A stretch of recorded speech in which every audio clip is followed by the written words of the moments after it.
NDA అంటే తెలుగుదేశం పార్టీకి చాలా ఎడ్జ్ ఉంది గెలవటానికి. వాళ్ళు 120 సీట్స్ తోటి వాళ్ళే పవర్ గెయిన్ చేస్తారని అనిపించింది నాకు. ఒక 2 నెలల్లో కంప్లీట్గా చేంజ్ వచ్చేసింది సిస్టంలో, పొలిటికల్ సినారియోలో.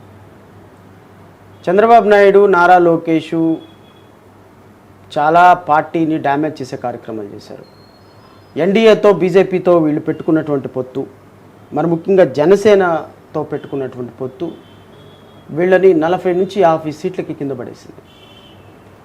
అంటే వీళ్ళ మధ్య కోఆర్డినేషన్ లేకపోవటం, జనాల్లో ఓట్లు ట్రాన్స్ఫర్ అవ్వటానికి అవకాశం కనిపించటంలా. భారతీయ జనతా పార్టీకి అభ్యర్థిని ప్రకటించిన దగ్గర తెలుగుదేశం వాళ్ళు ఓట్లు వేయటంలా, వేయకూడదని డిసిషన్ తీసుకుంది. జనసేన కార్యకర్తలు ఉన్న చోట తెలుగుదేశం పార్టీ కార్యకర్తలు ట్రాన్స్ఫర్ అవటంలా. ఈవెన్ పవన్ కళ్యాణ్ కూడా గెలుస్తాడా లేదా అని డౌటు నాకుంది. ఈ నెల 15 రోజుల్లో జగన్మోహన్ రెడ్డి సిద్ధం సభలను పెట్టి అప్పర్ హ్యాండ్ సాధించాడు అనిపించింది. ఇప్పటికిప్పుడైతే ఎలక్షన్ జరిగితే, ఏది మీరు నన్ను ఇంటర్వ్యూ చేసే టైంకి ఎలక్షన్ జరిగితే మాత్రం ఒక 25-30 సీట్లతోటి జగన్మోహన్ రెడ్డి బయటపడిపోతాడేమో అని అనిపిస్తున్నా. 100-110 సీట్లతోటి బహుశా ఇది పెరగచ్చు, తగ్గవచ్చు, మళ్ళీ ఎన్డీఏ మళ్ళీ పుంజుకోవచ్చు. బట్ పుంజుకునే అవకాశాలు మాత్రం చాలా తక్కువ కనిపిస్తున్నాయి. ఈ టెంపో జగన్మోహన్ రెడ్డి కంటిన్యూ చేస్తాడని అనుకుంటున్నా. సో మళ్ళా స్ట్రైట్గా మీరు నన్ను అడిగితే, ఎందుకంటే నేను ఏ ప్రశ్న అయినా కూడా స్ట్రైట్గా సమాధానం చెప్పడానికి ఇష్టపడతాను. అది మేబీ నాకు ఎఫెక్ట్ అయినా కానీ, ఒక రాజకీయ పార్టీ అధ్యక్షుడిగా నేను ఈ మాట చెప్పకూడదు, మీరు అడగకూడదు. బట్ ఎనివే మీరు అడిగారు, నేను చెప్పాలి. ఎందుకంటే నేను గెలుపు కోసం రాలేదు, మార్చడానికి వచ్చారు. మార్పు కోసం కూడా రాలేదు. 200 నియోజకవర్గాల్లో 5,000 ఓట్లు వస్తే 10 లక్షల ఓటింగ్. ఈ 10 లక్షల ఓటింగ్ తోటి నా ప్రయాణం మొదలు పెట్టాలని వచ్చిన వ్యక్తిని నేను. సో నాకు గెలుపు మీద ఆశ లేదు, ఓడిపోతారనే భయం అంతకంటే లేదు. నేను ఒక థాట్ ప్రాసెస్లో వచ్చిన కారణంగా ఏ పార్టీ గెలుస్తుందో ఏ పార్టీ ఓడిపోతుందో ప్రిడిక్షన్ చెప్పడంలో తప్పైతే భావించటంలో ఈవెన్ నేను కూడా మంగళగిరిలో గెలవాలని ఉంది, కానీ ఎంతవరకు గెలుస్తాననేటువంటి నమ్మకాలు నా ఓటమి గెలుపు నా మీద ఆధారపడి ఉండదు, ప్రజల ఆలోచన విధానం మీద ఆధారపడి ఉంటుంది. రేపు నిజంగానే ప్రజలు నన్ను ఆశీర్వదించారా, వెరీ గుడ్. ఆశీర్వదించకపోయినా నేను బాధపడను, ఎందుకంటే నాకు ఇంకో 5 సంవత్సరాలు వాళ్ళకి సర్వీస్ చేసే అవకాశం నాకు న్యాయవాదిగా దొరుకుతుంది. నేను 2024లో నాకు మంగళగిరిలో ఓడిపోయినా నేను 2029 వరకు నేను అక్కడే ఉంటా, పనిచేస్తా, ప్రతి సమస్యని స్పృశిస్తా, ప్రతి ఇంటికి వెళ్తా, ప్రతి కష్టంలో వాళ్ళకి న్యాయ సహకారమో ఇంకో సహకారం అందించడానికి ప్రయత్నం చేస్తాను. నాకు తెలిసి ఎన్డీఏ గెలిచే అవకాశాలు చాలా తక్కువ. 2024లో మళ్ళా జగన్మోహన్ రెడ్డి ముఖ్యమంత్రిగా ప్రమాణ స్వీకారం చేస్తాడేమో, చేసే అవకాశాలు మెండుగా కనపడుతుంది. మోరోవర్ చాలా ఇంపార్టెంట్ క్వశ్చన్ మిమ్మల్ని అడగడం మర్చిపోయాను. ఇంతకుముందు పవన్ కళ్యాణ్ గారి గురించి మాట్లాడినప్పుడు, ఈ కూటమిని ఏర్పాటు చేసే క్రమంలో నేను చాలా నష్టపోయాను, దాని పెయిన్ నాకు తెలుస్తుంది అంటూనే నిన్నగాక మొన్న నా గెలుపు బాధ్యత వర్మ మీద పెట్టాను, వర్మ గారే నన్ను గెలిపించాలి, ఈ అవకాశం ఇవ్వండి అని ప్రసంగం. ఎలా చూడాలి ఈ 2 లైన్స్ని? అంటే పార్టీ పెట్టి సాధిస్తారు, ఏదో సీఎం అవుతారు రాష్ట్రానికన్నా అభిమానులకు, ఆయన నమ్ముకున్న నాయకులకు, అసలు ఒకవైపు పోతిన మహేష్ గారి నిర్వేదం చూస్తున్నాం, ఆయన ఎమోషనల్ వర్డ్స్ చూస్తూ ఉన్నాం కదా. ఒక పార్టీకి అధ్యక్షుడు కూడా పక్క వ్యక్తి పైన నా గెలుపు డిపెండ్ అయిపోయింది, ఆయన గెలిపించాలి అని చెప్పడం ఎలా అర్థం చేసుకో? శ్రవణి, పవన్ కళ్యాణ్ అనేటువంటి వ్యక్తి మాటలు వింటుంటే నాకు నవ్వాలో ఏడవాలో అర్థం కాదు. ఇప్పుడు నేను నా లైఫ్లో నేను ఎప్పుడు కూడా 1 కోటి రూపాయలు ఒకే అమౌంట్ నేను చూడలే, ఒక చోట పెట్టింది 50 lakhs కూడా చూస్తుండే నేను. పవన్ కళ్యాణ్ ఒక నెలకి ఒక సినిమాకి 400-500 కోట్లు సంపాదించేటువంటి వ్యక్తి, ఒక స్టార్గా మంచి ఫ్యాన్ ఫాలోయింగ్ ఉన్నటువంటి వ్యక్తి ఆంధ్రప్రదేశ్ రాష్ట్రంలో.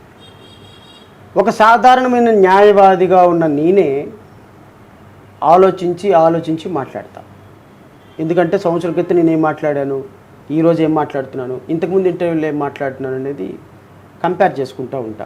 పవన్ కళ్యాణ్ అనేటువంటి వ్యక్తిలో నేను బాధపడేదో లేకపోతే ఆయన అన్ఫార్చునేట్ అని ఫీల్ అయ్యేది ఏంటంటే, 10 నిమిషాల క్రితం మాట్లాడిన మాటకి 10 నిమిషాల తర్వాత మాట్లాడిన మాటకి పొంతన ఉండదు.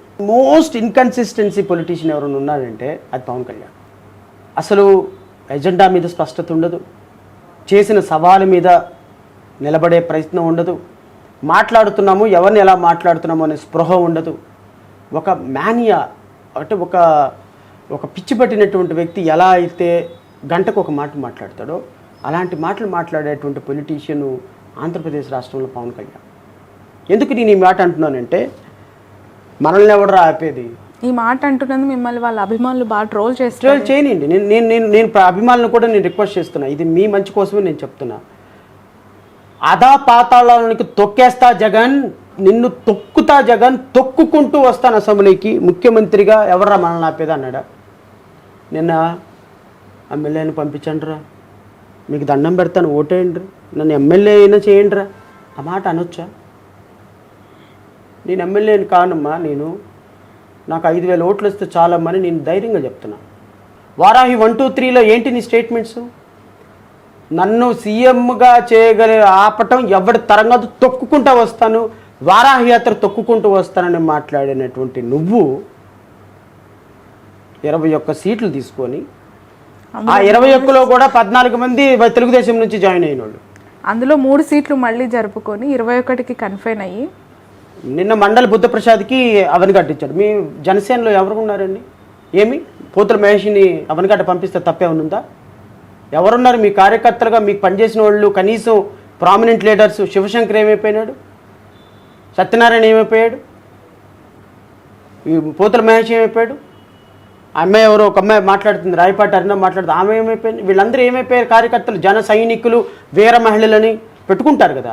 అడగండి మీ నాయకుడిని వెళ్ళి, ఏంటయ్యా ఇది, వాట్ ఈస్ దిస్? ఇంత కార్యకర్తలు, కిరణ్ రాయలు నా బెస్ట్ ఫ్రెండ్ ఏమైపోయినాడు? వీళ్ళందరూ నీకోసం నీ పార్టీ ఆఫీసుల దగ్గర పడిగాపులు కాల్సిన నీకు ఈరోజు సీట్లు లేక నువ్వేమో వాళ్ళకి అమ్ము తప్పుతుంటే, రేపొద్దు నువ్వు అసలు నాయకుడు వెంటి ఎమ్మెల్యేగా చేయండి అని దండం పెడుతున్నావు. నువ్వు సిగ్గుందా ఇంకా నీకేమన్నా?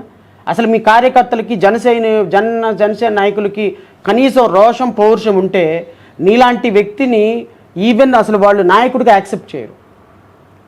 పిఠాపురంలో పవన్ కళ్యాణ్ ఓడిపోతాడు. మీరు అంటున్నారు ఇప్పుడే వర్మ చేతిలో పెడుతున్నాడని. పవన్ కళ్యాణ్ ఓడించేదే వర్మ. ఆయనకి ఆ టాస్క్ చంద్రబాబు నాయుడు ఎప్పుడో ఇచ్చాడు. బట్ ఇంత నిజమైన మాటలు లేదంటే పచ్చి రియాలిటీస్ ఇవన్నీ కూడా పవన్ కళ్యాణ్ గారికి మీలాంటి వాళ్ళు అట్లీస్ట్ అంటే ఇప్పుడు ఏ జగన్మోహన్ రెడ్డి గారు, ఒక లోకేష్, కొడాలి నానో గారు అంటే ప్రత్యర్థులు, వాళ్ళు రాజకీయంగా మన ప్రత్యర్థి పార్టీల వాళ్ళు అనుకోవచ్చు. బట్ మీలాంటి న్యాయమూర్తి వ్యవస్థలో ఉన్న ఒక పర్సన్ చెప్పినా కూడా అందులో నిజం ఏంటి అనేది తెలుసుకోకుండా ఈ స్థాయిలో ట్రోలింగ్ చేయడం, పవన్ కళ్యాణ్ గారిని ఒక మాట అంటేనే వాళ్ళని డీఫేమ్ చేసి డిమోరల్ చేసి సోషల్ మీడియాలో, దట్ ఈస్ కాల్డ్ మాఫియా. అది వాళ్ళ అభిమానం అనవు. అది ఒక అభిమానం అనే దానికి పదం పేరు పెట్టచ్చు. అభిమానం కాదు అది, అది ఒక మతోన్మాదం. ఒక వ్యక్తిని విమర్శిస్తే తట్టుకోలేని, అసలు తెలుగుదేశం పార్టీ జనసేన పార్టీ పొత్తులో ఉండాలి, పొత్తులో ఉంటేనే జగన్ని ఎదిరించగలమని నేను 3 సంవత్సరాల నుంచి ఫైట్ చేసిన వ్యక్తిని. నేను 3 సంవత్సరాల నుంచి రిపీటెడ్గా పొత్తులో ఉండాలి, జగన్ని ఓడించాలంటే 2 పార్టీలు కలవాలని నేను ఫైట్ చేసిన వ్యక్తి. ఈరోజు పవన్ కళ్యాణ్ ఓడిపోతుంటే బాధ అనిపిస్తుంది నాకు. ఎందుకు అంటే తెలుగుదేశం పార్టీ రేపొద్దున పవన్ కళ్యాణ్ని ఓడించడానికి చంద్రబాబు నాయుడు వర్మకి టార్గెట్ ఇచ్చాడు. పవన్ కళ్యాణ్ ఎమ్మెల్యే అయ్యి రేపు అసెంబ్లీకి వస్తే పవర్ షేరింగ్ అడుగుతాడు. అదే ఎమ్మెల్యేగా ఆయన గెలవకపోతే ఏ గోలా ఉండదు. సో పవన్ కళ్యాణ్ రేపొద్దున పిఠాపురంలో జడా శ్రవణ్ కుమార్ ఓడించబోతున్నాడు, చంద్రబాబు నాయుడు ఓడించబోతున్నాడు, జగన్మోహన్ రెడ్డి ఓడించబోతున్నాడు. పవన్ కళ్యాణ్కి 3 శత్రువులు. ప్రథమ శత్రువు చంద్రబాబు, రెండో శత్రువు జగన్, మూడో శత్రువు నేను. ఇంక నువ్వు ఎక్కడ గెలిచేది? పిఠాపురంలో మా అభ్యర్థి 30,000 ఓట్లు తెచ్చుకుంటాడు హీనంగా. సో పవన్ కళ్యాణ్ అనేటువంటి వ్యక్తి అసలు రాజకీయాలకు పనికిరాడు నా దృష్టిలో. ప్రాబబ్లీ ఆయనకి ముఖ్యమంత్రి లేకపోతే ప్రధానమంత్రి, హోమ్ మినిస్టర్ ఆయన పక్కన కూర్చోపెట్టుకోవచ్చాము. కానీ 2014లో ఒక స్టాండ్, 15లో ఒక స్టాండ్, 16తో ఒక పార్టీతో పొత్తు, 17లో ఎన్డీఏతో ప్రేమ, 18లో ఎన్డీఏతో మళ్ళీ విడాకులు, 19లో ఇండిపెండెంట్గా పోటీ, 20లో మళ్ళీ మొత్తం పోయింది, 21లో 22లో మళ్ళీ తెలుగుదేశంతో పొత్తు, 24లో మళ్ళీ ఎన్డీఏ అనేటువంటి పొత్తు, 24 తర్వాత ఎవరితో పొత్తు ఉంటుందో ఎవరికి తెలియదు, అసలు రాజకీయాల్లో ఉంటాడో కూడా లేదో ఎవరికి తెలియదు, అసలు పార్టీ ఉంటుందో లేదో కూడా తెలియదు. నాకు తెలిసి 2024 ఆగస్టులోనే జనసేన పార్టీ బీజేపీ తోటి మెర్జ్ అయిపోతుందని నాకున్నటువంటి ప్రాథమికమైనటువంటి ఇన్ఫర్మేషన్. ఖచ్చితంగా డేట్ కూడా కన్ఫర్మ్ అయిపోయింది. ఈ జనసేన తీసుకుని వెళ్ళి భారతీయ జనతా పార్టీలో మెర్జ్ అయిపోయి ఈయన రేపొద్దున ఇక్కడ ఎమ్మెల్యేగా ఓడిపోవడం ఖాయం. రాజ్యసభ తీసుకుని కేంద్ర మంత్రి పదవికి వెళ్ళడానికి జనసేనని ఇక్కడ మెర్జ్ చేసి తెలుగుదేశం పార్టీని చంపేసి తెలుగుదేశం పార్టీని కూడా భారతీయ జనతా పార్టీలో కలిపేసుకొని ఈ రాష్ట్రంలో ప్రధాన ప్రతిపక్షంగా భారతీయ జనతా పార్టీ పాత్ర పోషించాలని ఒక మాస్టర్ ప్లాన్కి రేపు బలి కాబోతుంది నారా చంద్రబాబు నాయుడు, నారా లోకేష్. బట్ ఇంత చెప్తూ ఉన్నారు, ఆ కుటుంబం అంటే సినిమాలో ఒక పెద్ద క్రేజ్ ఉంటుంది, ఆ కుటుంబం అంటే సహాయం చేసే ఒక పెద్ద దిక్కుగా చిరంజీవి గారు ఉంటారు. ప్రతి చిన్న ఫంక్షన్కి పెద్ద ఫంక్షన్కి ముందుగా ఆహ్వానం అందుకునేది చిరంజీవి గారు. ఆయన వచ్చారు, పార్టీ అన్నారు, కాంగ్రెస్లో మర్జ్ అన్నారు. తమ్ముడు వచ్చారు, కాపులు అన్నారు, లీడర్ని అవుతానన్నారు, మిమ్మల్ని లీడర్స్ని చేస్తానన్నారు, తీసుకెళ్ళి ఇప్పుడు బీజేపీలో ఒకవేళ మీరు అన్నట్టు జరిగితే అసలు ఇంకా రాజకీయాల వాళ్ళు ఎలా చూస్తారండి? నేను అన్నట్టు జరిగితే పవన్ కళ్యాణే చెప్పాడు కదమ్మా. అఫ్ కోర్స్ అదే జరిగితే జరుగుతుంది, అదే జరుగుతుంది. ఆ కుటుంబాన్ని లేదంటే కాపుల్లో మాకంటూ ఒక నాయకుడు వచ్చాడు నమ్మే వాళ్ళకి 75 లక్షల మంది కాపు సోదరులమ్మ చిరంజీవికి ఓటేశారు. నాకు తెలిసిన ఒక 100 మంది నాయకులు కోట్ల రూపాయలు నష్టపోయారు, ఆస్తులు అమ్మేసుకున్నారు.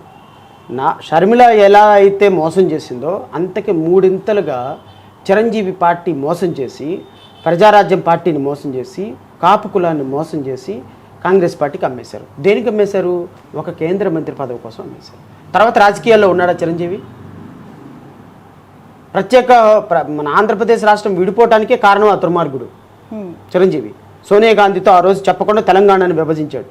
సో చిరంజీవి చేసినటువంటి తప్పు మరలా రేపు పవన్ కళ్యాణ్ చేయబోతున్నాడు. పవన్ కళ్యాణ్ రేపొద్దున భారతీయ జనతా పార్టీతో మెర్జ్ చేయడానికి ఇక్కడున్న ఎస్సీలు, ఎస్టీలు, క్రిస్టియన్లు, ముస్లిం ఓట్లు అన్నీ తీసుకొని వెళ్ళి పవన్ కళ్యాణ్ భారతీయ జనతా పార్టీలోకి వేయించి భారతీయ జనతా పార్టీలు రేపొద్దున ఈ పార్టీని మెర్జ్ చేసి నాకేమీ సంబంధం లేదని చేతులు దుప్పేసుకుంటాడు.